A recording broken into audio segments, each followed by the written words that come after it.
Hi friends, ఈరోజు నేను తొలేకాదశికి దేవుడికి నైవేద్యం తయారు చేస్తున్నా. దీనికోసం నేను ఒక చిన్న గ్లాసు నిండా శనగపప్పులు తీసుకున్నాను, కొంచెం వెళ్తుగా పంచదార తీసుకున్నా, కొంచెం కొబ్బరి ముక్కలు, 2 యాలకులు. అంటే కొంచెమే కదా నేను చేసేది, 2 యాలకులు సరిపోతుంది. దేవుడికి ఈ నైవేద్యం అంటే చాలా ఇష్టము. మిక్సీ జార్లో వేసేసి ఈజీ అండి ఈ నైవేద్యము.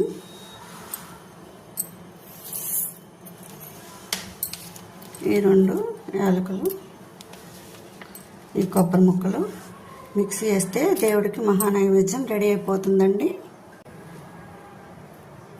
మిక్సీ వేసామండి, మహా నైవేద్యం రెడీ అయిపోయింది. ఇది దేవుని దగ్గర పెట్టి పూజ చేసుకోవచ్చు. విష్ణుమూర్తికి మహా ఇష్టమైన నైవేద్యం ఇది.